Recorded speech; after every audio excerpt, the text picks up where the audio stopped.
خانہ کعبہ کو کون اور کب تباہ کرے گا؟ رسول اللہ صلی اللہ علیہ وسلم نے فرمایا کہ قیامت کی سب سے بڑی نشانی یہ ہے کہ ایک مرد مکہ میں داخل ہوگا جو کہ خانہ کعبہ کو گرا دے گا اور اس کے ٹکڑے سمندر میں پھینک دے گا۔ اس آدمی کی نشانی یہ ہے کہ بسم اللہ الرحمن الرحیم۔ ناظرین، خانہ کعبہ اللہ کا گھر ہے اور اس کی حفاظت کی ذمہ داری بھی خود اللہ تبارک و تعالیٰ نے لی ہے، لیکن یہ قیامت کی نشانیوں میں سے ایک نشانی ہے۔ ایک شخص خانہ کعبہ کو گرائے گا۔ ناظرین، اس واقعے کی تفصیل سے پہلے آپ کو بتاتے چلیں کہ جب یمن کے بادشاہ ابرہہ نے خانہ کعبہ کو گرانے کی کوشش کی تھی تو اس کا کیا حشر ہوا تھا۔ حضور اکرم صلی اللہ علیہ وسلم کی پیدائش سے صرف 15 دن پہلے یمن کا بادشاہ ابرہہ ہاتھوں کی فوج لے کر خانہ کعبہ ڈھانے کے لیے مکہ پر حملہ آور ہوا تھا۔ اس کا سبب یہ تھا کہ ابرہہ نے یمن کے دارالسلطنت سنا میں ایک بہت ہی شاندار و عالیشان گرجا گھر بنایا اور یہ کوشش کرنے لگا کہ عرب کے لوگ بجائے خانہ کعبہ کی یمن آ کر اس گرجا گھر کا حج کیا کریں۔ جب مکہ والوں کو یہ معلوم ہوا کہ قبیلہ کنانہ کا ایک شخص غیظ و غضب میں جل بھون کر یمن گیا اور وہاں کے گرجا گھروں کو پاخانہ کر کے اس کو نجاست سے لت پت کر دیا۔ جب ابرہہ نے یہ واقعہ سنا تو طیش میں آپے سے باہر ہو گیا اور خانہ کعبہ کو ڈھانے کے لیے ہاتھیوں کی فوج لے کر مکہ پر حملہ کر دیا۔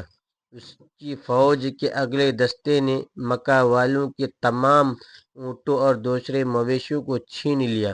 اس میں 200 یا 400 اونٹ عبدالمطلب کے بھی تھے۔ حضرت عبدالمطلب کو اس واقعے سے بڑا رنج پہنچا۔ جب آپ اس معاملے میں گفتگو کرنے کے لیے اس کے لشکر میں تشریف لے گئے، جب ابرہہ کو معلوم ہوا کہ قریش کا سردار اس سے ملاقات کرنے کے لیے آیا ہے تو اس نے آپ کو اپنے خیمے میں بلا لیا، اور جب حضرت عبدالمطلب کو دیکھا کہ ایک بلند قامت، رعبدار اور نہایت ہی حسین و جمیل آدمی ہے جس کی پیشانی پر نور نبوت کا جاہ و جلال چمک رہا ہے، تو صورت دیکھتی ابرہہ معروف ہو گیا اور بے اختیار تخت شاہی سے اتر کر آپ کی تعظیم و تکریم کے لیے کھڑا ہو گیا۔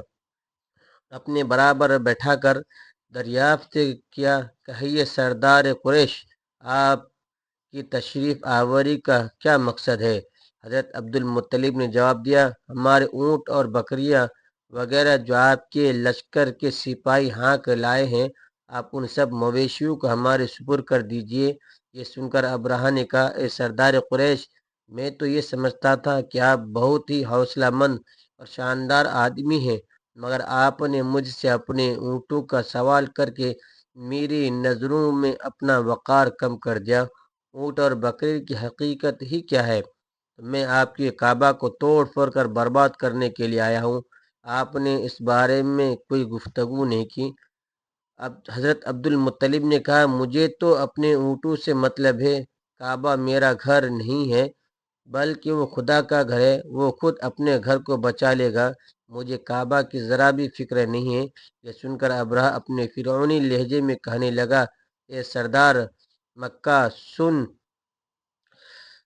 کعبہ کو جا کر اس کی اینٹ سے اینٹ بجا دوں گا اور روئے زمین سے اس کا نام و نشان مٹا دوں گا، کیونکہ مکہ والوں نے میرے گرجا گھر کی بڑی بے حرمتی کی ہے، اس لیے میں اس کا انتقام لینے کے لیے کعبہ کو مسمار کر دینا ضروری سمجھتا ہوں۔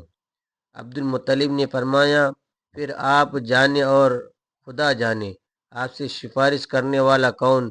اس گفتگو کے بعد ابرہہ نے تمام جانوروں کو واپس کر دینے کا حکم دے دیا اور عبدالمطلب تمام اونٹوں اور بکریوں کو ساتھ لے کر اپنے گھر چلے آئے اور مکہ والوں سے فرمایا کہ تم لوگ اپنے اپنے مال مویشی کو لے کر مکہ سے باہر نکل جاؤ اور پہاڑوں کی چوٹیوں پر چڑھ کر دروں میں چھپ کر پناہ لو۔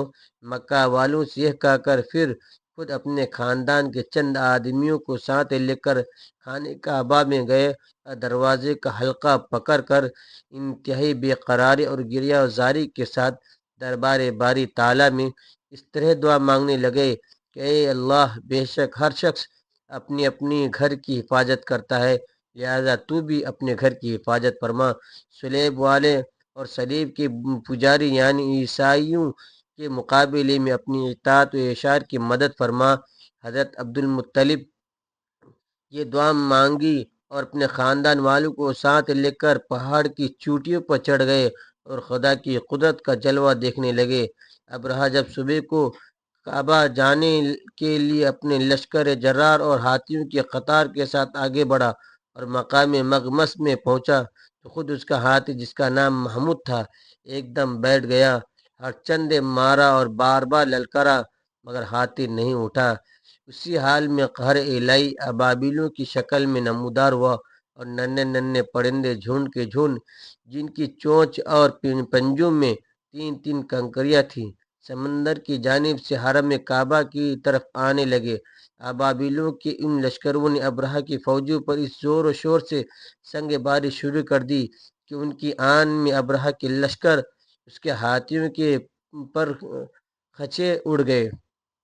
ابابیلوں کے سنگ باری خداوند قہار و جبار کے قہر و غضب کی ایسی مار تھی، جب کوئی کنکری کسی فیل سوار کے سر پر پڑتی تھی تو اس کے آدمی کے بدن کو چھیدتی ہوئی ہاتھی کے بدن سے پار ہو جاتی تھی۔ ابرہہ کی فوج کا ایک آدمی بھی زندہ نہیں بچا جب اور سب کے سب ابرہہ اس کے ہاتھیوں سمیت اس طرح ہلاک و برباد ہو گئے کہ ان کے جسموں کی بوٹیاں ٹکڑے ٹکڑے ہو کر زمین میں بکھر گئے۔ چنانچہ قرآن مجید کی سورہ فیل میں خداوند قدوس نے اس واقعے کا ذکر کرتے ہوئے ارشاد فرمایا، اے محبوب کیا آپ نے نہ دیکھا آپ کے رب نے ان ہاتھی والوں کو کیا ہار کر ڈالا، کیا ان کے داؤں کو تباہی میں نہ ڈالا اور ان پر پرندوں کی ٹکڑیاں بھیجی تاکہ انہیں کنکر کے پتھروں سے مارے تو انہیں چبائے ہوئے بھس جیسا بنا ڈالا۔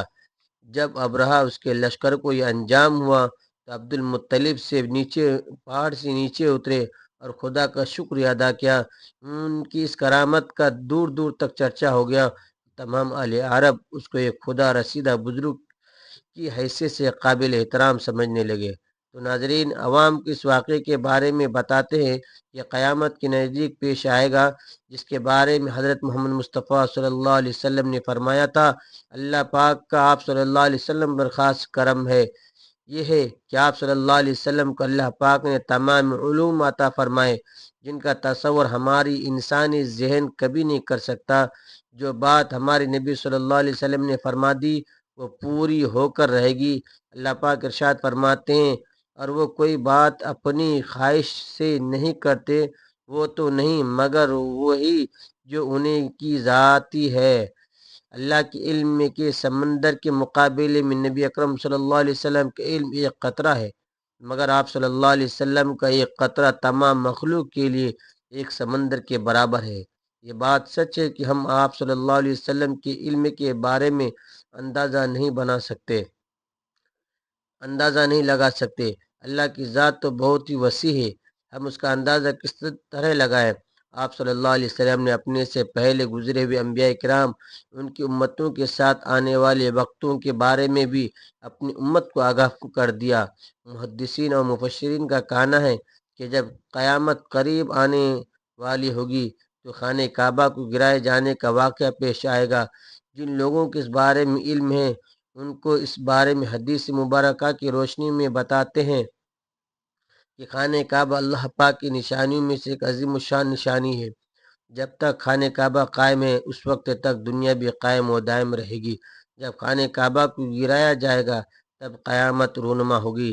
جب قیامت قریب آئے گی تو ایک بدبخت حبشی خانہ کعبہ کو گرا دے گا، پھر قیامت آئے گی۔ اس کمینے حبشی کے بارے میں آپ صلی اللہ علیہ وسلم نے ارشاد فرمایا، اس حبشی کی شکل و صورت ایسی ہوگی کہ چھوٹی پنڈلیوں والی حبشی خانہ کعبہ کو گرائے گا۔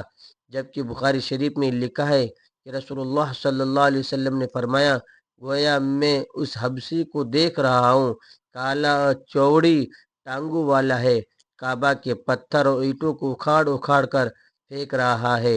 بخاری شریف میں ہے کہ قرب قیامت کے وقت حضرت عیسیٰ علیہ السلام کے پردہ کرنے کے بعد جب لوگوں کے سینوں میں قرآن پاک اللہ اٹھا لے گا تو اس کے بعد وہ بدبخت حبشی خانہ کعبہ کو گرائے گا۔ اس حدیث میں افج کا لفظ کا استعمال ہوا ہے۔ افج وہ ہے جو اکڑتا ہوا چلے یا چلنے میں اس کے دونوں پنجے نزدیک رہے، دونوں ایڑیوں میں فاصلہ رہے۔ وہ حبشی مردود جو قیامت کے قریب خانہ کعبہ کو ڈھائے گا اسی شکل کا ہوگا۔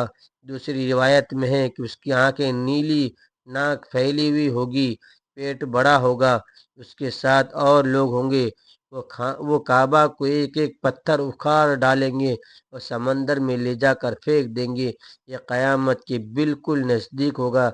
یہاں ایک بات بھی ذہن نشین ہے کہ ان قیامت کی نشانیوں سے متعلق روایات میں چند ایک معاملات و شخصیات کو چھوڑ کر ان کا ظاہر ہونے کا وقت، حالات و شخصیات و اقوام عالم کا معاملہ کافی نامعلوم ہے اور واضح نہیں ہے۔ اس پر کوئی حتمی رائے نہیں دی جا سکے۔ کب کون کیسے خروج کرے گا وغیرہ۔ آج کل کے سیاسی تناظر میں لوگ اور اکثر علماء کرام بھی یہ سمجھ رہے ہیں کہ بس قیامت صرف چند سالوں یا دہائیوں میں آنے والی ہے۔ کعبہ اور مسجد نبی کو حبشی جنگجو تباہ کریں گے اور یہ خود زمین میں دھس جائیں گے۔ آئندہ چند سالوں میں امام مہدی اور حضرت عیسیٰ علیہ السلام کا نزول ہو جائے گا۔ برمودا ٹرائی اینگل سے دجال نمودار ہوگا اور فتنہ پھیلائے گا۔ یہودیوں اور عیسائیوں اور مسلمانوں کی آپس میں جنگ ہوگی جب اس چند دن کی دوری پر ہے۔ حقیقت یہ ہے کہ سب کیا صحرائیاں ہیں جو سادہ لوح اور عوام الناس کو محفوظ کرنے و عمل و جہاد سے دور کرنے کے لیے کی جاتی ہے۔ اگر گہری نگاہ سے دیکھا جائے تو بڑے بڑے فتنے تو کئی صدیاں پہلے سے ہی رونما ہونے شروع ہو گئے تھے۔ کتنے ہی لوگوں نے مہدی ہونے کا ڈرامہ نچایا، کتنی ہی دفعہ مسلمان اور یہودی نصارہ بڑی جنگ ہوئی، کتنی مرتبہ قبلِ اول فتح ہوا، کتنی مرتبہ قبلِ اول پر یہودیوں کا قبضہ رہا، کتنی مرتبہ دجال نما انسان پیدا ہوئے، لیکن ان کا ذکر قرب قیامت کے سلسلے میں نہیں ملتا۔ صرف 20ویں اور 21ویں صدی کے سیاسی معاملات و واقعات کو ہی قرب قیامت سمجھ لیا جانے لگا ہے، جبکہ نبی کریم صلی اللہ علیہ وسلم کے ایک فرمان کے مطابق آپ کی وفات کے بعد کا سارا زمانہ قرب قیامت ہی ہے، چاہے کتنی صدیاں بیت جائیں۔ لہذا علماء کو چاہیے کہ آج کل یہ سیاسی پروپیگنڈے سے متاثر ہو کر ان عوام الناس کو محفوظ کرنے کے بجائے ان نیک اعمال، جہاد فی سبیل اللہ کی ترغیب دے۔ اللہ تعالیٰ سے دعا ہے کہ اللہ ہمیں نیک کام کرنے کی توفیق دے اور برائیوں سے دور رہنے کی ہمیں ہمت و توفیق عطا فرمائے، آمین۔ ناظرین، کمنٹ باکس میں اللہ تعالیٰ کے 99 ناموں میں سے ایک نام ضرور ٹائپ کریں۔ ویڈیو اچھی لگے ویڈیو کو لائک کریں، شیئر کریں اور چینل کو سبسکرائب کریں۔ السلام علیکم ورحمۃ اللہ وبرکاتہ۔